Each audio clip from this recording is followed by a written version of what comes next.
So we've had a few people through, so I think we'll just make a start and we can, update people as they're coming in to the session. So thanks to those who've taken the time to join us this afternoon for our consultation webinar on land south of Hinckley. During this session, we will be providing you with an opportunity to hear from the project team and ask any questions. The session will run until around 3:30.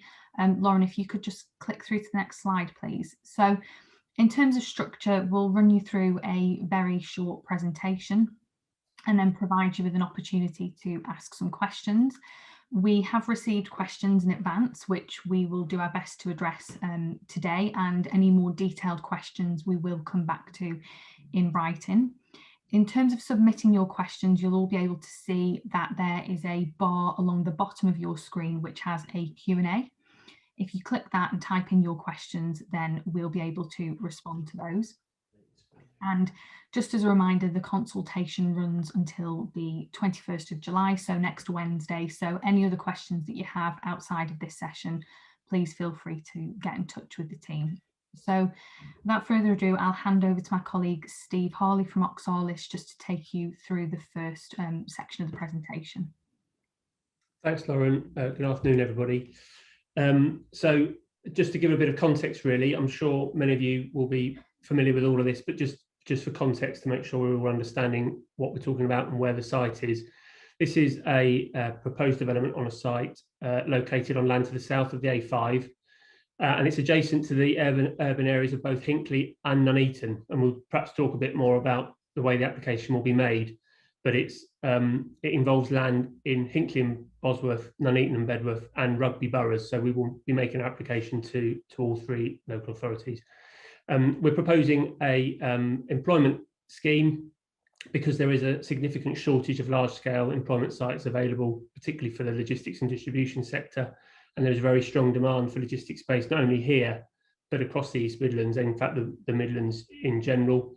And as many of you will be aware, part of the proposal here is driven specifically by the need to deliver new premises for Syncrian, which is a Hinckley-based employer, very keen to stay in the location and grow here, invest in their facility, their Hinckley-based facility, and keen to retain their workforce as well as grow their workforce in this patch. They don't want to move and are keen to find a site that will enable them to stay in this area. Next slide, please.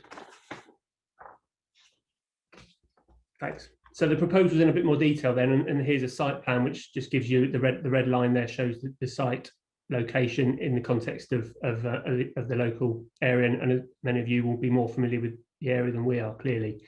As I've described, it will be an application that will go to all three local planning authorities, and we're going to submit planning to submit a hybrid planning application.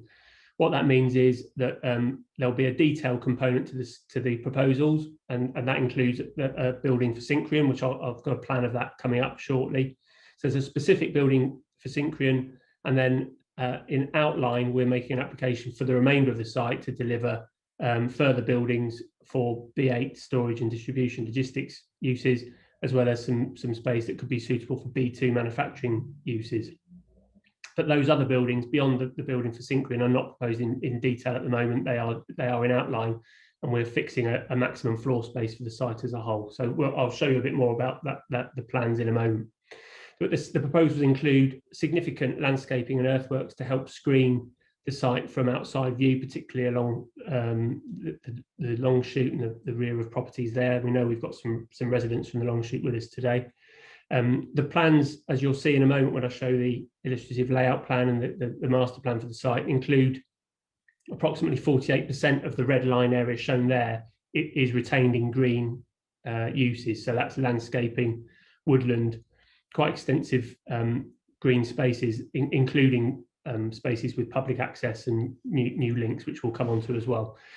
A fundamental part of the proposals, in addition to the employment creation and the job opportunities that will be created on the site, are improvements to the A5, and there are two core components to that, really. But in the immediate term, the site would deliver an improvement to the low railway bridge over the A5 to the immediate east of the site, which many of you will be familiar with. It's, I think, now got the unfortunate badge of being Britain's most struck bridge. So it's on average struck by a lorry every 2 weeks. And that, as I'm sure you'll be familiar with, often creates significant congestion and problems on the roads. We will lower the A5 there to remove that height restriction on that bridge, and that's something that this scheme, if it were approved, would deliver.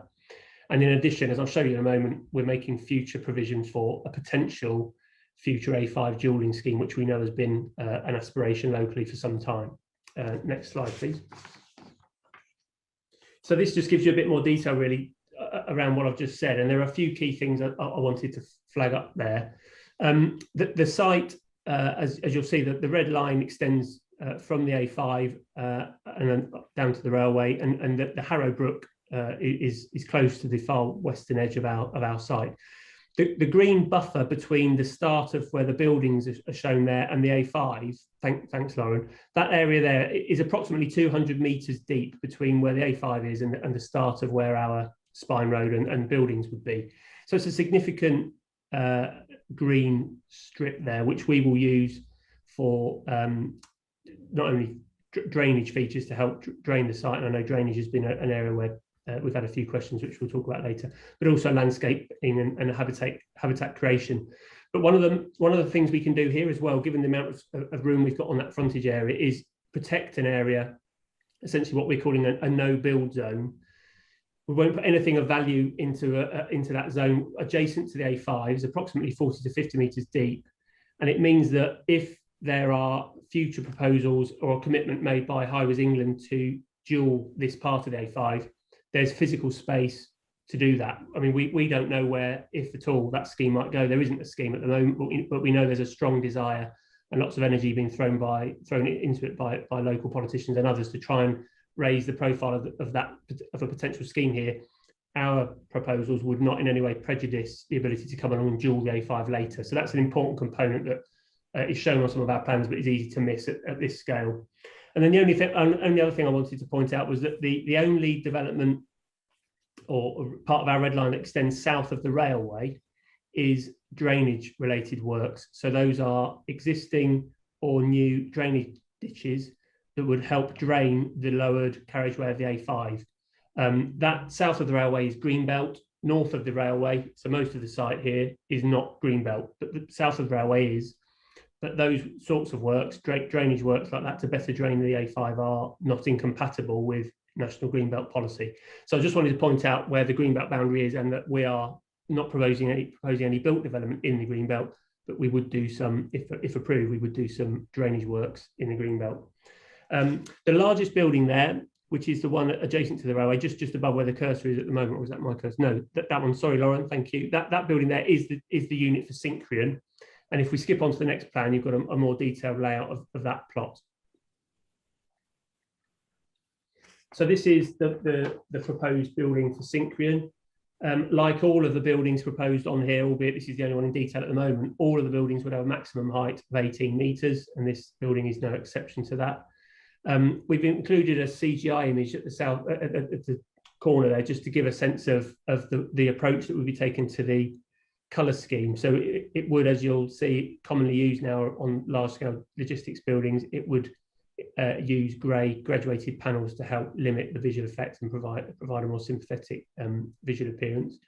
The office component is located on the southeast corner, and along the southern edge of that plot, or the bottom as shown there, is the diverted right-of-way, which would run round in a landscape corridor between the railway and the plot itself, running to the west, where it would meet its current point where it crosses the railway line. But we'll come on to accessibility on a later plan. Thanks, Lauren. Next slide, please. And it's over to you, Stuart, for some highways and access content. Yeah, thank you, Steve. Good afternoon, everybody. Stuart Dunhill from ADC Infrastructure. Just give you a brief summary of the highway and access proposals for the site. So access would be from a new signal control junction on the A5. That would have what's called mover control. So basically it would respond to changing traffic flows. So that would ensure that delays and stoppage on the A5 would be minimized. The scheme's been subject to a road safety audit and has been agreed as technically deliverable with Highways England. As Steve's mentioned, the scheme would deliver and fund improvements to the Low Bridge on the A5. We would lower the carriageway of the A5, increasing the height clearance from its current 4.6 meters to 5.1. And that would mean that it would no longer be a low bridge. That's above the minimum clearance. And clearly, as Steve said, this bridge is the most bashed bridge in the UK. And clearly, by lowering it and allowing access of higher HGV vehicles under the bridge, that's going to significantly improve the current instances of disruption and improve journey time reliability. There's also, and I think we touch on this later, there's clearly an advantage in terms of it enables more direct routing on the A5, part of the strategic road network, which has advantages in terms of reducing mileage and hence carbon footprint for existing traffic. As Steve's already discussed, the scheme has a no build zone along the site frontage that would be protected to allow for the potential future widening of the A5. That's a long-standing aspiration of Midlands Connect and something that the development team are clearly very happy to safeguard and facilitate. That would be any future dualling of that section of the A5 would of course be in addition to the committed and funded dualling between Dodwells and Longshoots that is already in the HE's programme to be delivered. And then just finally, in terms of the improvements, there would be a scheme to improve the Dodwells roundabout, in particular the A5 approach to the junction, which would reduce delays in queuing on that approach by about half. Next slide, please. So this slide shows the accessibility of the site in relation to non-motorized journeys, so pedestrians, cyclists, public transport users. The scheme would provide new token crossings, so crossings for pedestrians and cyclists on the A5 at the location shown in red on this plan, so at the site access and at Dodwells roundabout. They would link with the existing off-site provision of footways and cycleways that surround the site and connect with new provision that would be provided on the site. So that's shown as white, which would provide direct linkage from Dodwells and the site access. In terms of public transport accessibility, the site's located adjacent to 2 key bus corridors with frequent access for services shown on the slide, meaning that travel by public transport, and bus in particular, would be readily available. As part of the travel plan for the scheme, the development would be funding 6-month bus passes to encourage modal shift onto public transport. Of course, there are 2 railway stations also located close to the site in Hinckley and Nuneaton, and both of those are within easy cycling distance or a short bus journey from the site. So I think back to you, Steve. Thank you. Just briefly, just to set out a bit about the sustainability and energy efficiency side of things, and we might say a bit more in the Q&A about this. We talked a little bit about the community accessible green space within the site, and that will have a range of benefits, but that includes, from an ecological point of view, the site is currently in agricultural use, and while there are obviously some trees and hedges within the site, many of which we retained actually, the range of habitats is limited, and therefore the biodiversity on site is relatively limited. the introduction of our managed new green spaces will make a contribution to a wider range of habitats, and therefore will result actually in a net gain in biodiversity. So that's something that the scheme will deliver just as part of the approach to the green infrastructure, as it's referred to. But Mount Parker would be the ultimate developer if this were approved. Is committed to doing things in a sustainable way, and we've had a few questions about the BREEAM approach to BREEAM. I mean, I think we've said that BREEAM very good would be our minimum, delivered as a minimum, and that's absolutely right. I think it's also fair to say, though, that Mount Park usually target excellent and usually deliver it, actually. So I think it's a fair points on the questions we've had on that, but I think for clarity, we will, very good is the minimum. We are actually going to target BREEAM excellent, as we have on other sites elsewhere. The site will include on-site renewable energy generation, and primarily that will be through solar PV panels on roofs of buildings.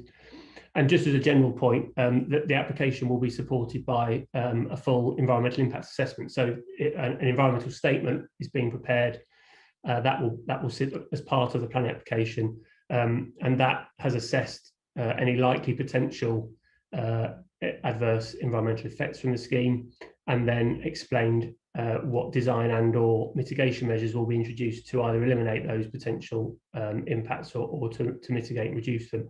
So that will form part of the application, and consultees and the public will be able to see that when we make our application. But that captures a whole range of topics related to the environment. Next slide, please. I just wanted to very briefly, and I won't dwell on this because I know that actually the important thing today is the Q&A and the discussion, and hearing the views and questions from the community. So I'll just skip over this. But I mean, I think an important point just to stress is the one about the future protection of a zone that would enable A5 dualling. We know from conversations we've had locally that it's a really big ambition and a long-standing aspiration from a whole range of bodies locally. So I hope it's clear that albeit we're working in the dark in terms of what that future scheme might be, because there isn't a commitment at the moment, that protected no build zone, we believe is a really important part of the benefit, alongside the creation of jobs and the ability to retain Syncreon in the area, who are, as I say, very keen to stay and invest and grow their presence. But if we just skip on, Lauren, I think we should rattle on to the end and just open ourselves up for the Q&A, please. Thank you. Great, thanks for that, Steve. Yes, so we're now at the Q&A section of this session. I can already see that we've had one question through, and I'd encourage all other attendees to use that Q&A function to type in any questions that you might have. I wonder, Steve, if we could just start with that question that focuses specifically on the maximum height of the unit. Yeah, absolutely. So we haven't put our parameters plan in the slides, but I believe it's on the website. So, albeit the Syncreon building is proposed in detail, as I've explained, that's a maximum. The high part of that building is 18 metres. 18 metres is the maximum height for all of the buildings that would be future buildings that would be brought forward should the outline part of the proposal be approved as well. So, in bringing forward reserve matters, we would have to comply with the maximum height parameter, which we're defining now as being 18 metres across the site. And I mean, it's worth saying that 18 metres actually is at the very low end of what many occupiers and operators would like. I mean, many are increasingly looking for buildings that are at least 21, and 24 metres is increasingly common. So we've managed that to keep to 18 because we think that's appropriate on this site. Great, thanks, Steve. And I'll just address another question that we've received through the Q&A before moving on to ones that we've had in advance. It was just, are you retaining your 2 units on Logic's Road? Presumably that's a Syncreon related question. I don't know the address of Syncreon's current building. I don't know if you do, Harriet or Wal, but I believe that might be where they are. So on the basis that that's what that's referring to, my understanding is that Syncreon are keen to relocate entirely to this site should it be approved. their current site is they've essentially outgrown their current site, but they're very keen to stay local. Right. So if that's what refers to, I think the answer is that they wouldn't. I think they would relocate to this site if it were approved. Yeah.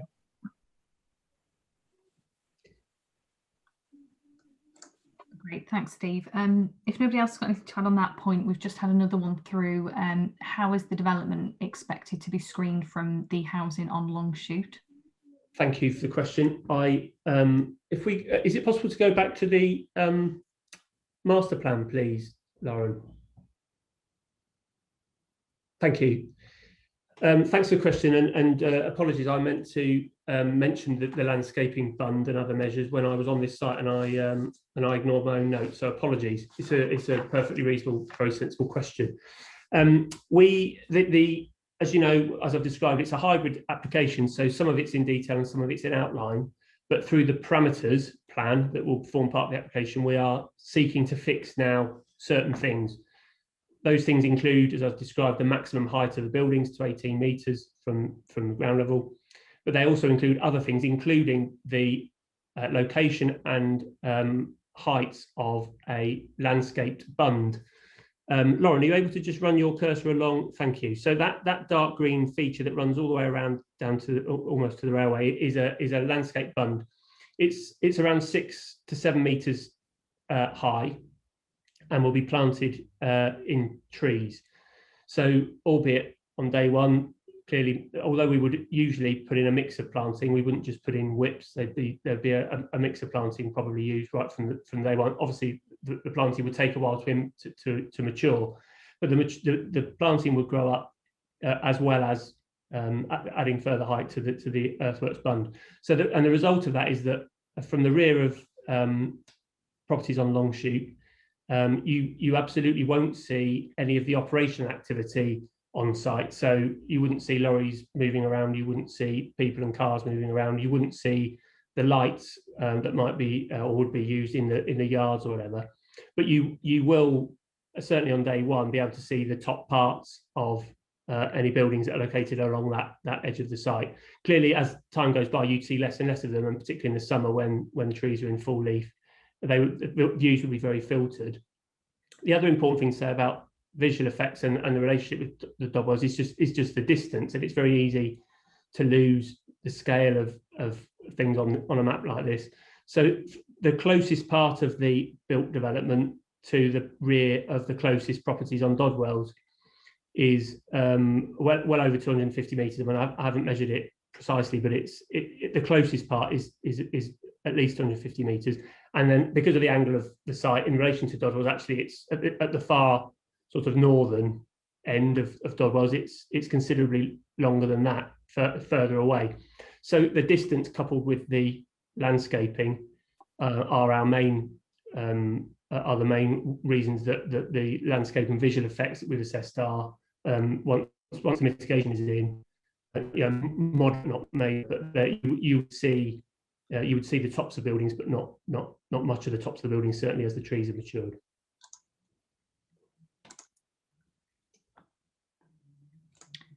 Great, thanks for that, Steve. We've just had another question. What are the views on net zero carbon development? Other developers are looking at this. Yeah, really good point. Very topical. I'd like to think that we've been looking at this for a while now, but the net zero and the definition of net zero is still a little bit unknown, especially when we look at the embodied energy and then the carbon in use. Currently, what we can try and control better is the embodied energy, the embodied carbon.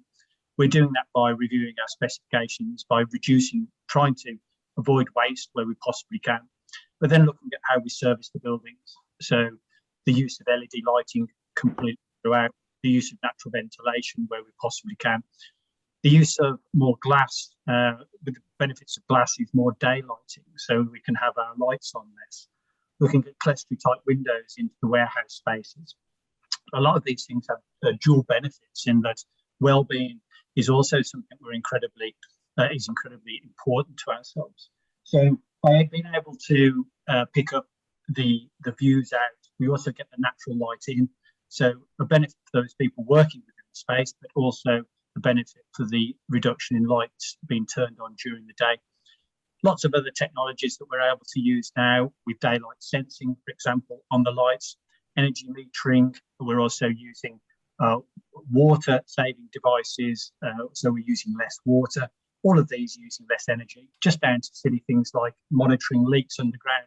The amount of energy we lose and the carbon that's been developed by that just from a water leak is huge. So we have all the technology to be able to review and consider these points.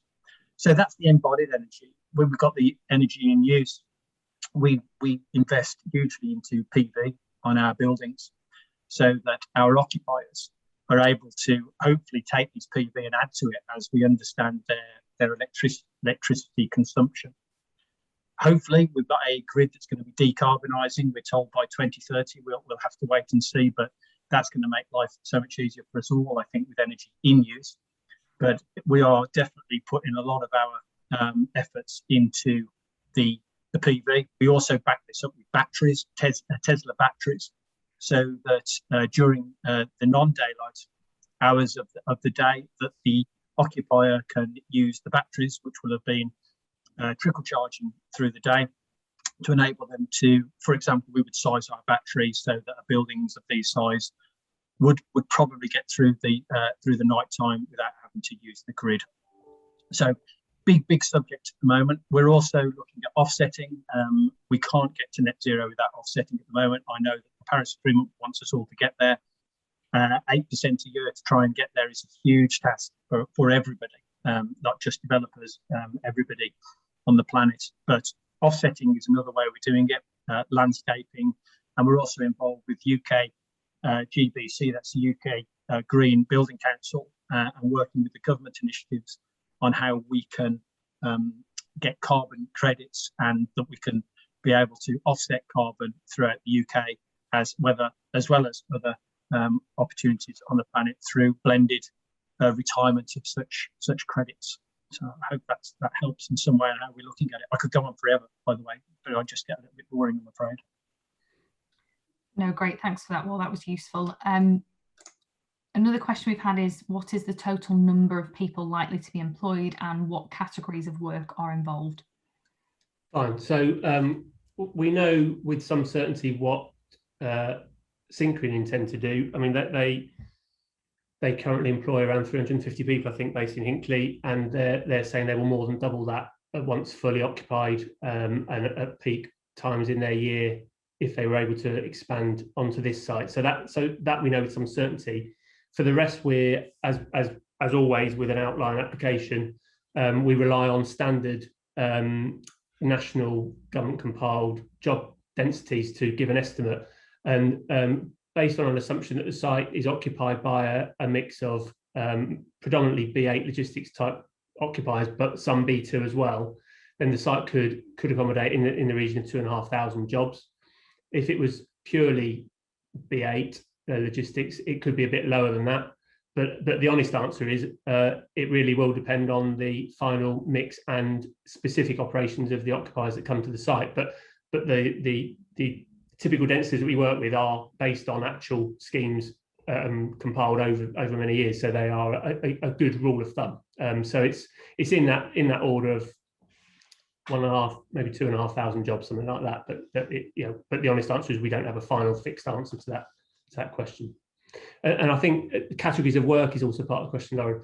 I mean, there's a lot of misinformation about the logistics sector in particular around the skills profile, or a lot of people don't believe that these big buildings contain very many jobs at all.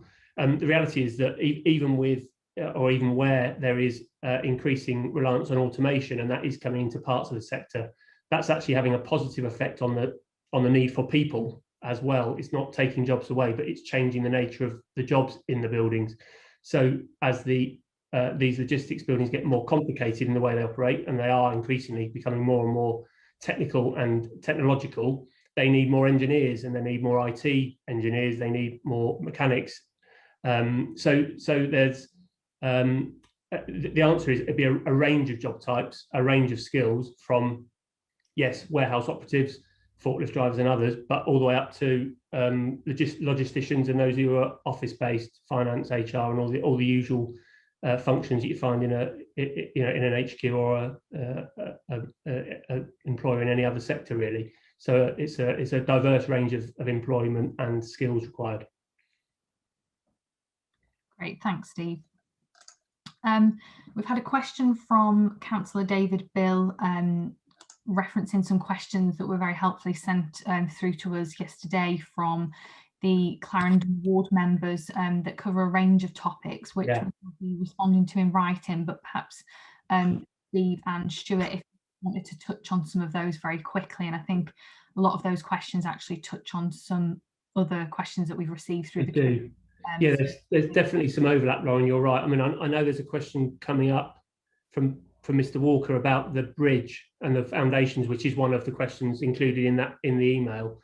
There are other questions about heights and things, which I think we've covered. So yeah, I think we're picking them off as we go, Councillor Bill. But if there's anything specific on that list you want us to cover that you don't think we have yet and isn't already in the list that's coming, then by all means point us to anything specific. But there is a strong degree of overlap in that email with the questions we're getting.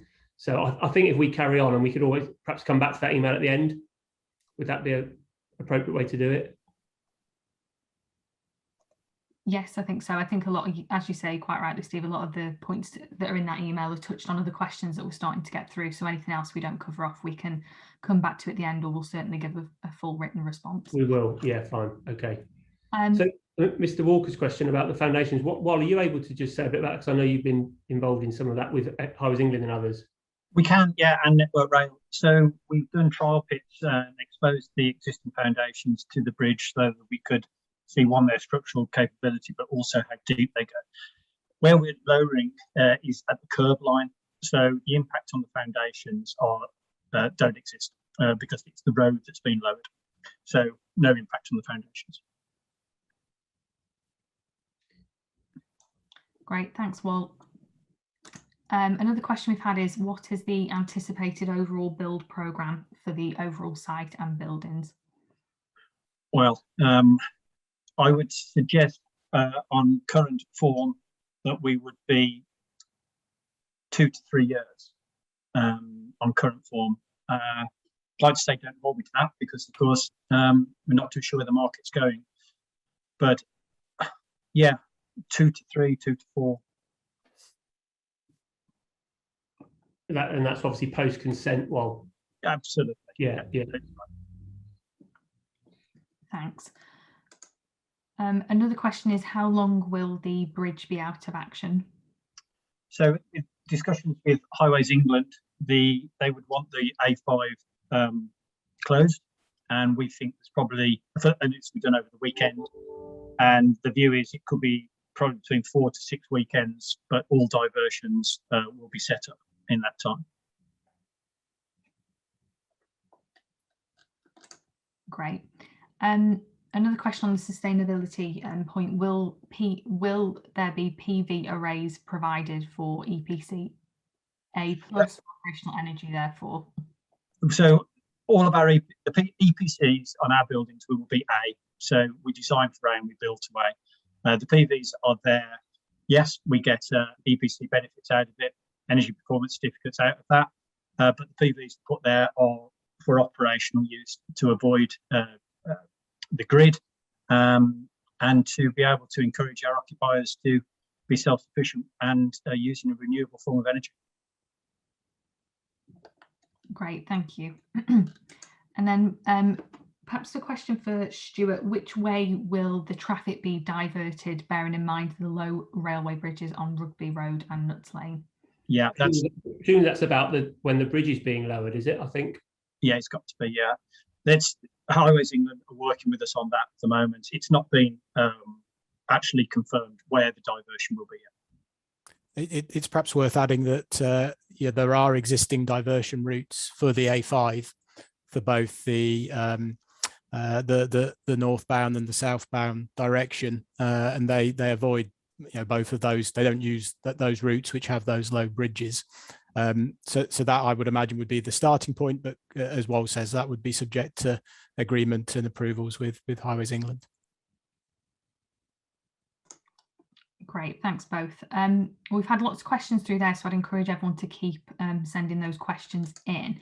I think I'll just turn to a couple of questions now that were submitted in advance, just to make sure that those have been addressed. So the first question was one perhaps for Steve, about the demand for this type of development in the local area, and in particular questions around greenbelt development. I don't know, Steve, if you just want. Yeah, thanks, Lauren. Yeah, so well, hopefully, as I made clear, the proposed buildings, the proposed employment development is not in the greenbelt. So the greenbelt stops at the railway coming from the south. So the site itself is outside the greenbelt, as I say, with the exception of some at grade and below ground works to improve drainage and to address surface water issues with the A5 bridge. In terms of other employment sites, and there's a list of other employment sites included in the question.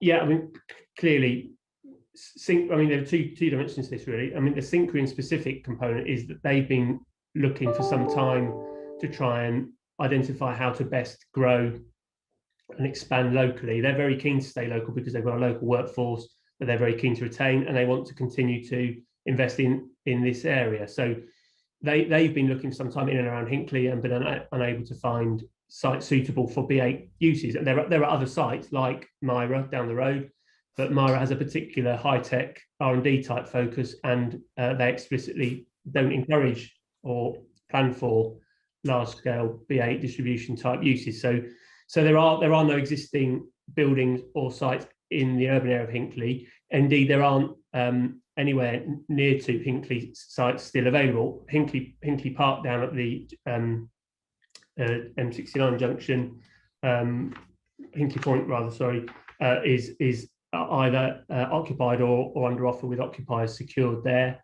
And units at Magna Park, which is one of the sites referred to in the question, are again similarly also either under offer or not big enough for, to use Syncrian as an example again, for what they need. There are available units, or there were until quite recently, that are around the 250,000 square feet size, and Syncrian needs something in the order of 600,000 square feet. So we've had evidence. We've got a market report to help us understand the market, the supply, and where if any sites exist, and that's been done by Colliers, who are a nationally renowned agent with a good understanding across the Midlands. They've done a report which will form part of our application.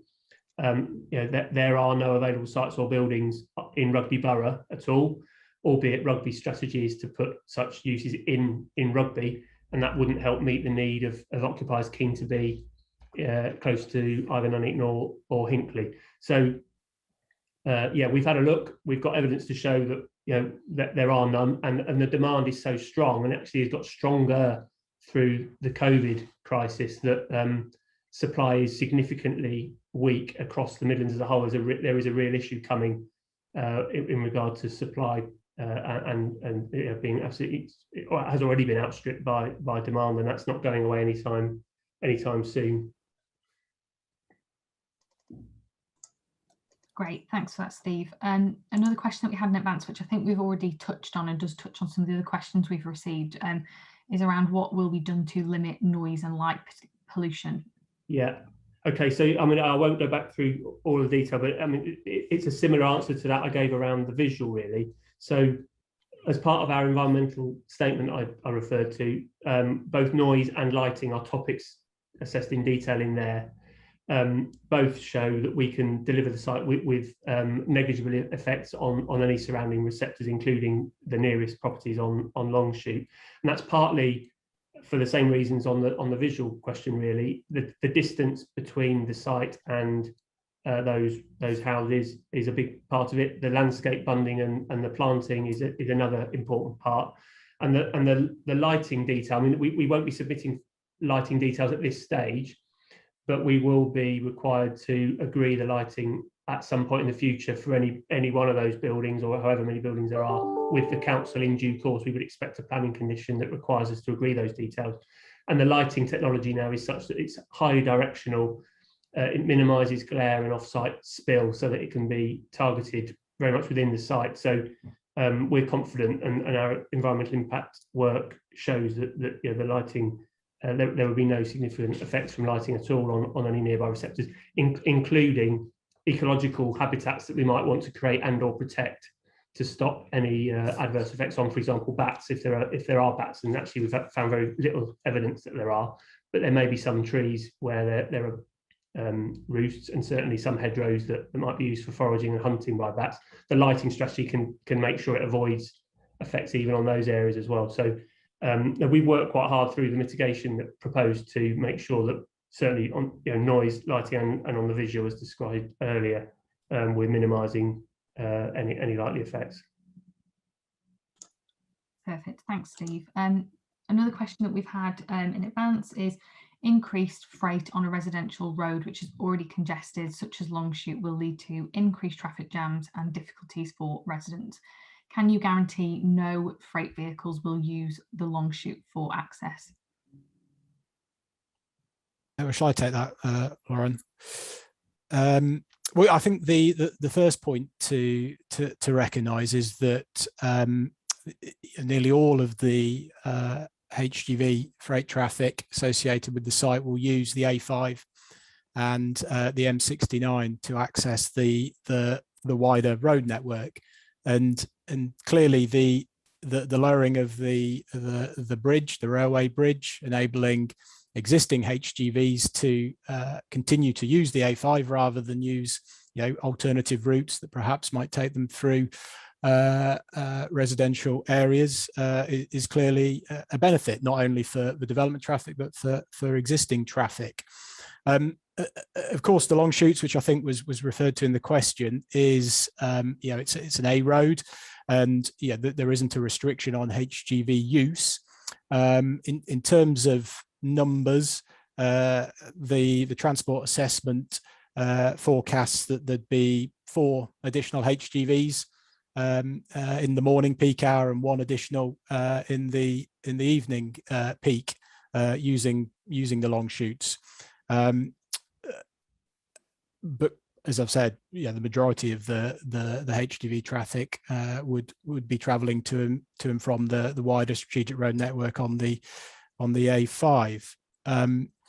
In terms of existing congestion, although this is more an item for Highways England, but as I mentioned in the body of the presentation, there is a committed improvement scheme between Longshoots and Dodwells to dual that section of the A5, and clearly that will have benefits in terms of helping to relieve some of those existing congestion problems. Thanks for that, Stuart. And just whilst we're on the point, I think, of congestion, we had a related question on that point. Perhaps, Stuart, you can shed some light on, should we be making the stretch of road between Longshoot and Dodwells Island a dual carriageway to alleviate the increased traffic congestion that the proposals will bring? Thanks, Lauren.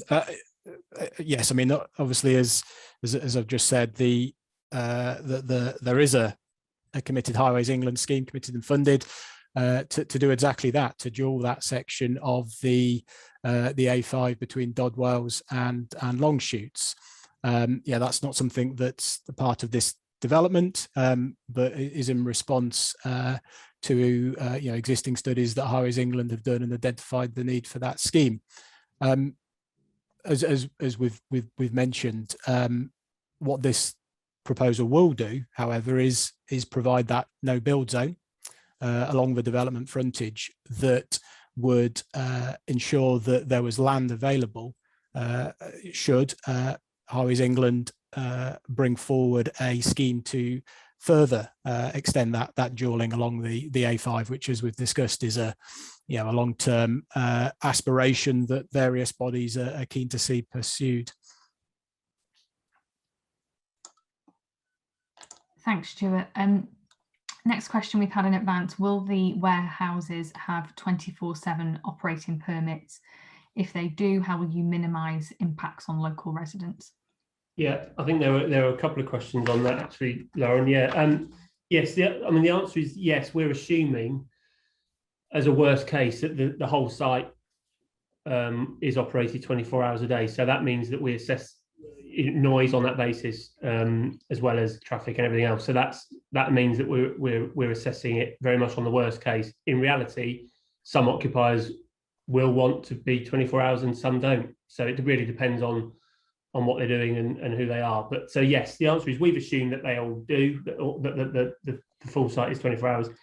And in terms of how we then manage those potential effects from that, I mean, it's part of the answer I've given around noise and lighting. Really, the mitigation provided by both the distance of the buildings from key residential areas is a big part of why the effects are not significant and actually negligible for all, I think, all receptors, as well as the bunding and the screening provided by the planting proposed. So, I mean, it's worth saying that the buildings themselves, if it was laid out as shown there on the illustrative master plan, the buildings themselves help to screen a lot of additional, they provide additional screening to a lot of noise as well. So, yeah, it's controlled through a range of measures that I've referred to that also have other benefits in terms of visual and everything else. In terms of, there was a question about, oh, do you restrict? Yeah, are there restrictions? And there was no. It's right. No, it's basically the same question. Yeah, how do you prevent it, and do you limit who can rent it? Yeah, that's fine. I think I've answered the two questions on that there, Lauren. I think. Yeah, that's great. Thanks for that, Steve. And just another question that we've had, which I think, Steve, you've touched on already, is do you have any factual evidence or statistics to support the request for more large-scale sites? Who has raised this concern? Well, yeah, yes, we have. So as I say, we've got a market report that's been recently completed by Colliers to help us understand the picture in terms of supply and demand of space. Helpfully, we're not the only ones who've been looking at this recently. So in the West Midlands, which is the Warwickshire part of our patch here, the West Midlands has recently produced a strategic employment site study looking at exactly those issues of supply and demand, and making some recommendations about how the planning system might respond to the recognised shortage of strategic sites across the West Midlands. And certainly in Leicestershire, the LEP has been active Local Enterprise Partnership has been actively looking at some of the same issues. And there was a study recently published by Hinckley and Bosworth around strategic employment land as well. And they're looking to make additional allocations in response to the fact that they realise that while they've got lots of smaller sites, there's a relatively robust supply of smaller employment sites.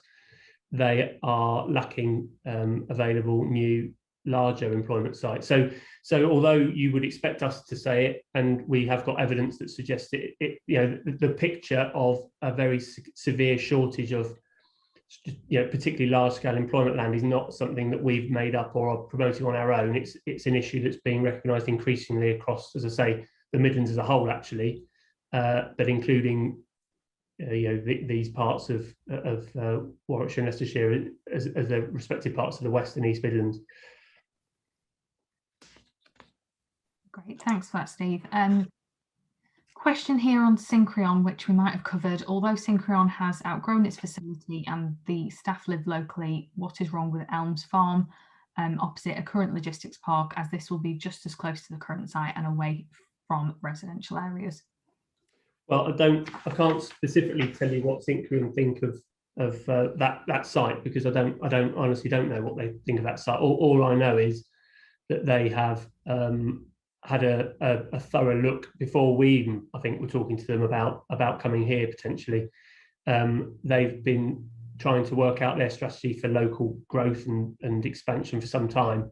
And yeah, there's been such a lot of uptake of available sites across the market, smaller and larger sites where there were larger sites available last year and the year before. There's been such a high level of uptake that I don't know even whether Elms Farm is still available. But I don't. All I know is Synchrion is saying to us that they've been unable to find anything local that would meet their needs, and that's why they're looking, to try and come here if it's approved. Thanks, Steve. Question on biodiversity. Does the benefit of the green space proposed outweigh the loss of biodiversity and wildlife where the site is being built? Yeah, I think not to oversimplify it. I think the simple answer to that is yes. The benefit does outweigh the loss, and that's best articulated through the fact we can show a net gain in biodiversity, which is an increasingly high profile part of what the planning system requires us to do in terms of assessing our impacts on biodiversity, and then we are pushed to deliver a gain. So whatever was there before, even if it was highly diverse and highly valuable habitat, and we were removing it, we would need to replace it with even more better habitat than we did than was there before. In this case, as I said earlier, we've got a largely agricultural habitat, which is pretty low, making a low contribution relatively to biodiversity, albeit we know there are certain species of birds and things that use the site, and clearly we'll need to plan for that. But overall, we deliver a net gain in biodiversity. So yes, in that sense, the benefits do outweigh the losses, and that includes actually the net gain in hedgerow. And there will be more hedgerow when we finish than there was when we arrived. We lose some, but we replace more than we lost, as an example. Great, thanks for that, Steve. Final two questions that we've had in advance, which I think, again, we've already probably addressed, but just to cover those off. The buildings are constructed to a very good standard, but what is the standard of the buildings once they're in use? And is there a particular reason you only aim for very good rather than outstanding? I can try and answer that. I think it picks up to what we were talking about before, and really trying to address climate resilience. And we do that by building our buildings over and above what building regulations needs to do with regard to thermal insulation, but also air tightness. We put down very good because we want to try and beat that by going to excellent. And BREEAM is an excellent metric, but also has its issues where it doesn't help as much. So we use very good as we're going to get that, but we do get excellent on everything. So we're very happy to say we're going to go for excellent. Outstanding, we are jumping up a peg or two. Now we have opportunities throughout the UK where we've been able to meet outstanding, and we will continue to target outstanding on all of our jobs. But there's some credits that just aren't applicable depending on where you are in the country. But yeah, we will certainly strive to get outstanding. We will absolutely get very good. We will absolutely get excellent. Great, thanks. And then another question probably on a related point is, how do we hit the carbon neutrality targets for the projects, and what proportion of operational energy does the installed capacity of solar panels equate to? So I'll do it the second question first. We put in 50, if we've got a grid connection of 100%, we put in 50% PV to back that up. Generally, what we're finding is that the rule of thumb for electricity requirements for occupiers on these types of buildings is far in excess of what they want because of diversity not being used as it should be. So we are monitoring all of our buildings at the moment and seeing that the PV is working incredibly well, up to the point where not quite taking over what the grid supply is, but certainly getting there. The beauty as well in our buildings is we reinforce the complete roof, 100% of the roof, to enable the occupier to continue adding the PV so that they can get themselves up to that position once they know what their electricity take is going to be. And we usually suggest to an occupier that that's a minimum of 12 months as they go through the seasons to see exactly how they are using their energy. We also work with them on how they can better their energy usage through management. We have a series of metering. We also have a series of monitoring around the buildings for them. And we'd also work with them through the first 12 months on how they can shred their energy, how they can use it more efficiently through diversity. So we aim to put 50% of what would be a grid connection in PV, and then 50% of that around about that in battery backup as well, or battery supply. Now, there we go. I kind of forgot the first question. Sorry, Lauren, can you just remind me the first? Yeah, so it was just, do we have any more information on how we hit the carbon neutrality for the projects? So we're really waiting for COP26 to see what really we're about in terms of net carbon and see what comes out of that. We are looking to address net zero within the embodied carbon of our developments. We've done that through some of the initiatives that I spoke about earlier. We also do that through landscape, the specifications, but none of that is going to reduce our carbon to zero whilst we have or don't have a decarbonised grid, and lots of other reasons, concrete, for example, calcium, limestone, and all the techniques that go into it. We work very closely with our supply chain so that we can look to get our carbon to a minimum as much as we can, but we do have to rely on offsetting. As such, we are working with the likes of the UK, United Kingdom Green Building Council on seeing how we can offset our embodied carbon, but we encourage our contractors to have PV and renewable cabins, containers during the construction. So not just in the end, during the construction, we're looking to use renewables wherever we can. Electric vehicle charging, we have those throughout on construction, plus through the operational stage. So it's, yeah, all in it together. We're trying to reduce our carbon as much as we possibly can. That's great. Thanks for that, Will. A question that we've had through from Councillor David Bill, has any provision been made for Warwickshire's ambition for a Nuneaton Parkway station, and any thoughts on having a rail connection? In terms of the Parkway station, we are aware of that idea. We're in various conversations with both Warwickshire Highways, transport people, plus Rugby Borough from a detailed pre-app point of view. It's not come up strongly there. My understanding is that the proposed location, the broad location of the station, is south of the railway in the Greenbelt, which is not necessarily a problem, but it's in the Greenbelt. I mean, it's worth saying that's land under the applicant's control here. So I think, if parties want to talk to us about the potential future for delivering a station here, then I'm sure, the applicant present, I'm sure it'd be something we'd be keen to engage in. But so far, Councillor Bill, we've had very little by way of detailed information. But I'll be happy to pick that up separately and have a proper look. But it's not come through. And in terms of a rail connection to the site, no, it's not something we've actively explored. Thanks for that, Steve. So we've come to the end of the questions that were submitted in advance, but we have got 30 minutes left until the end of the session. So I would encourage attendees, if you've got any more questions now, to put those into the Q&A function for us, and we can hopefully address those for you this afternoon.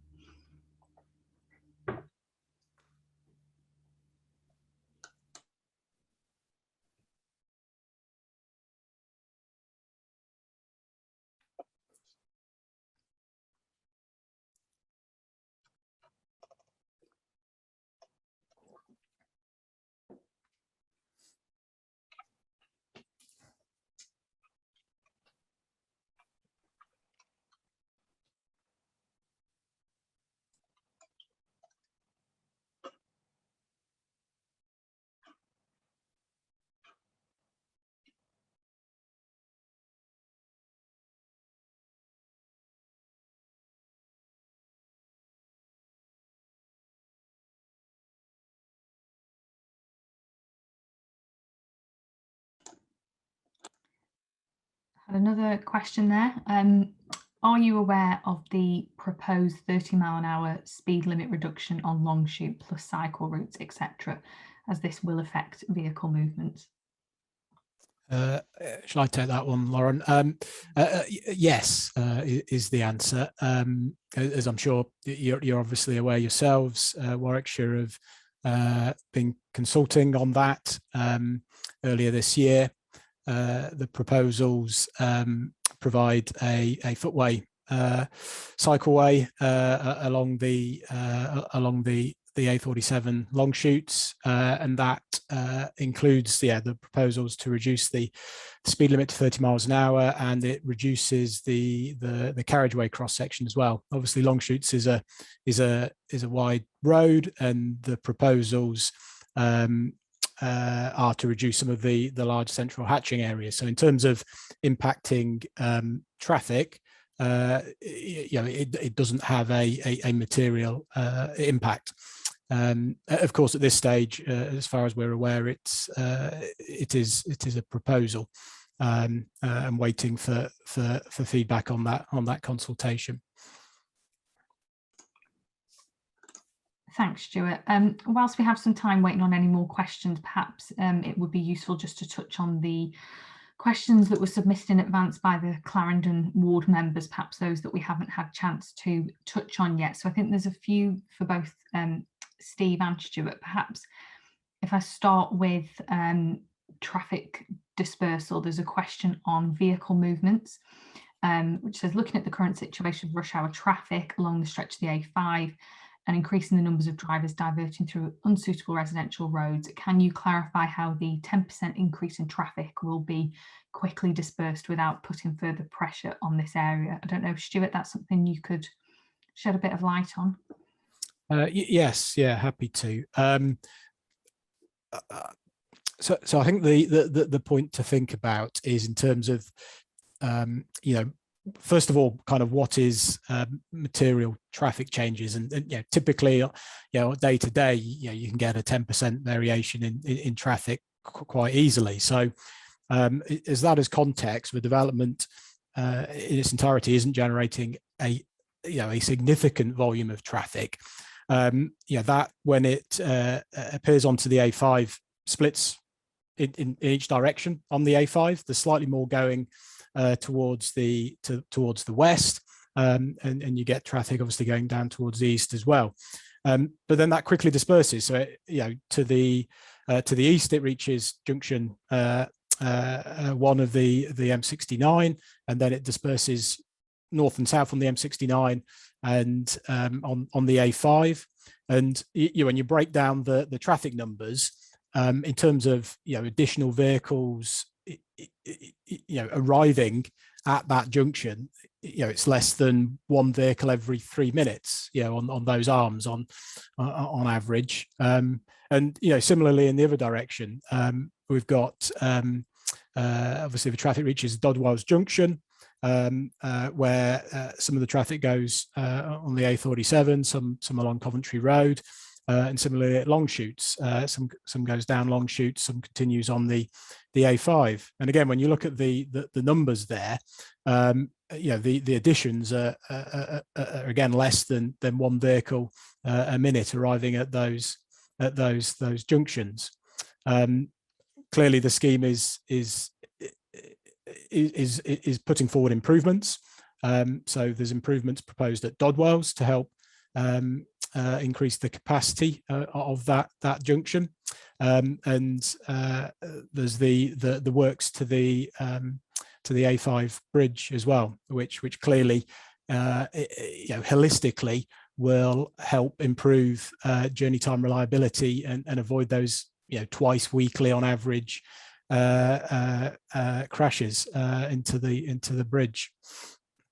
So hopefully that gives a bit of a context about how that traffic disperses away from the site. There's multiple routes available to it, so the impact in any one location is not significant.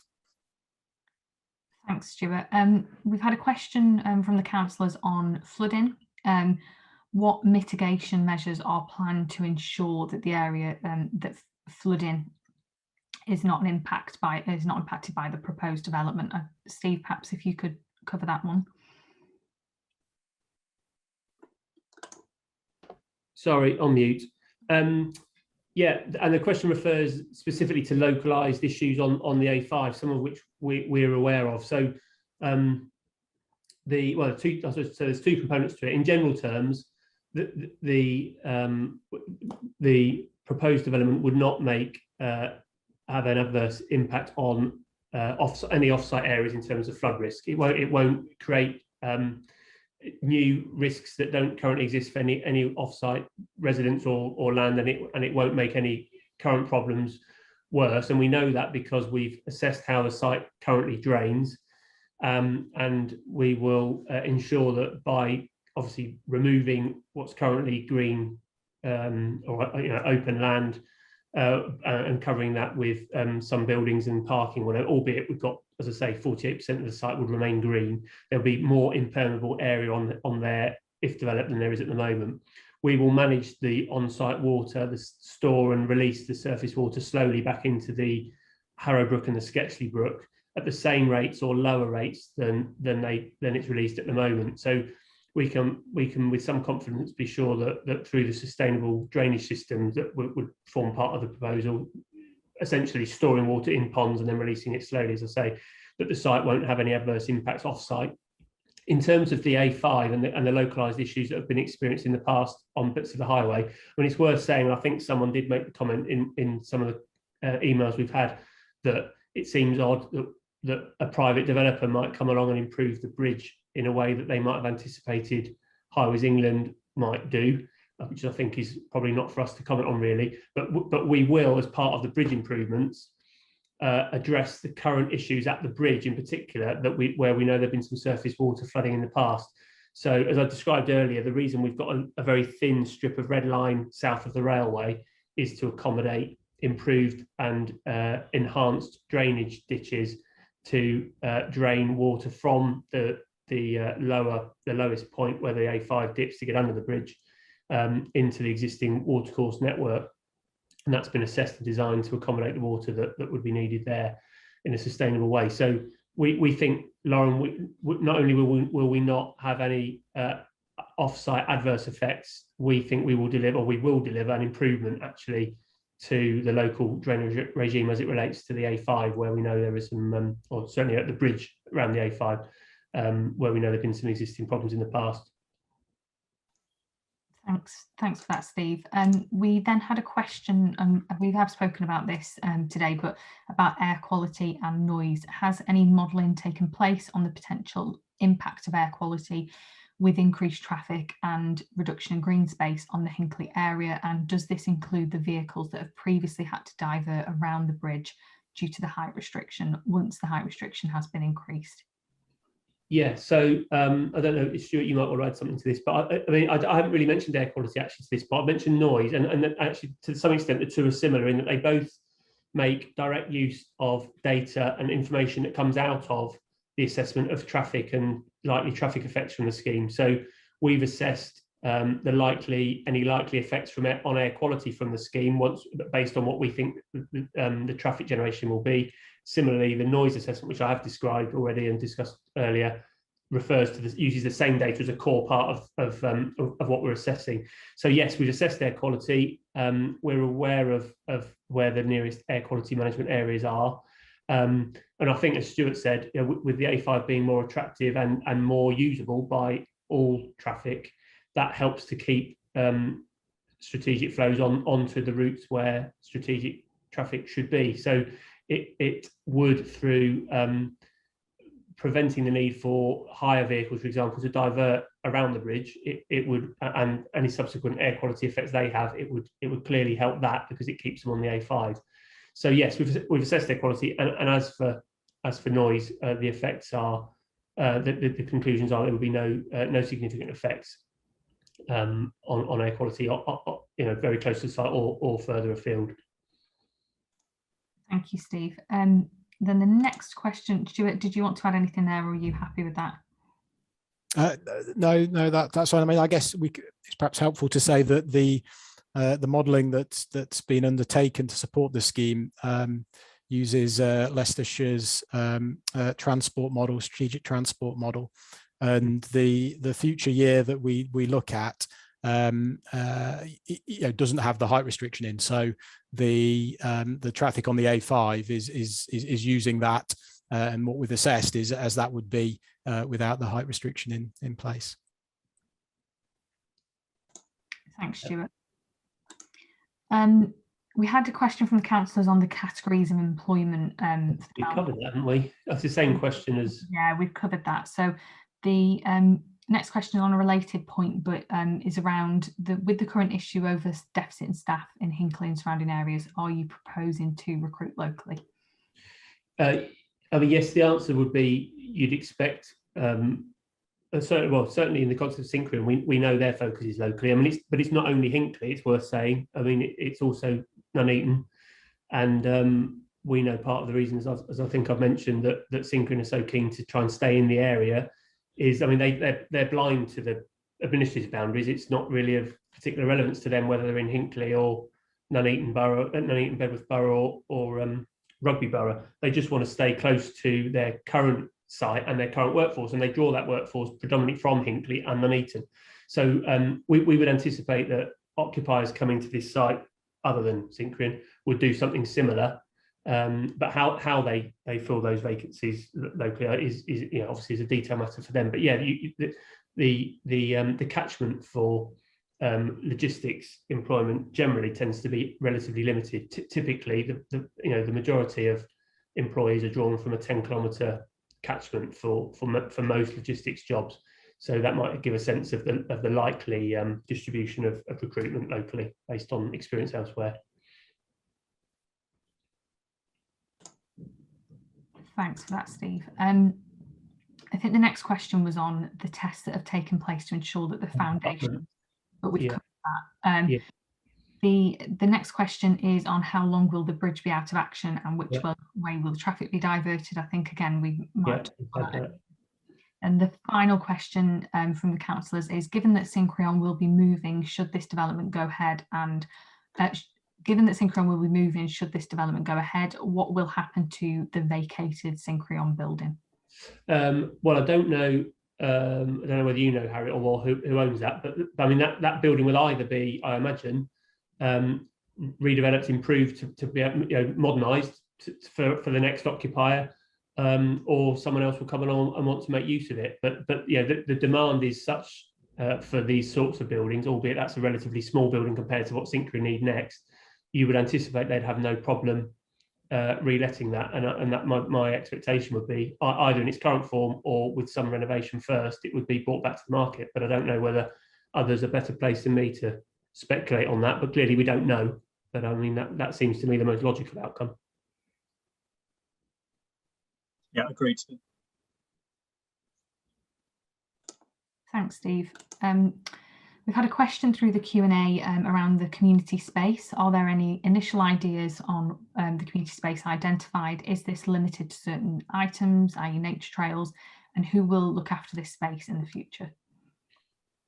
I'm glad you've asked, actually. I mean, it's a really interesting, we're sort of open-minded to some degree. That there are thoughts. I mean, our idea, well, you might want to talk about this, Paul. I mean, the ideas so far are to try and encourage active use of that extensive green space, and we're planning for that through the proposed inclusion of links, footpath links, cycle access, not only around the green infrastructure that surrounds the site, but also through the middle. So you'd be able to cut down the spine road and across, up and over the bund, or you'd be able to walk all the way around the site. And within there, we're thinking about things like active trim trail type outdoor exercise opportunities that you see in various parks and community areas. But we've toyed with other things like, would it be helpful, would it be appropriate to include informal play or even bits of play equipment for kids who are out on their bikes or out walking with families? So to some degree, I think it's fair to say, well, we're keen to hear what others think locally, because other people live near it and would hopefully use it. I don't know, Mrs. Rose, if you've got views, not necessarily now, but we would welcome knowing what those are, however wacky you might think they are. We're sort of open to it. Yeah, I echo exactly everything you've said, Steve. I think we've got a great opportunity with the proposed diversion of the public right-of-way, bringing that through a safe crossing point at the new traffic lights. So, the residential opportunities about coming over, looking at the trails, the cycleways, forming the trim trail, and then being able to open up the wider network of public right-of-way with the safer crossing for the A5. We've done various things on other developments to enhance the exercise route. We put the trim trail route with children's play, all those kind of things. So yeah, definitely welcome any thoughts you might have, because I think it's an important space where we can work with the community together on it. And the question about future maintenance, I think, is part of the question, is it, Lauren? I mean, well, it could be more than one answer to that, but usually the default would be if, for example, a parish council didn't want to take it on, which is usually the case, then it would usually be managed as part of the estate. It would be looked after by Mount Park, wouldn't it? That's correct.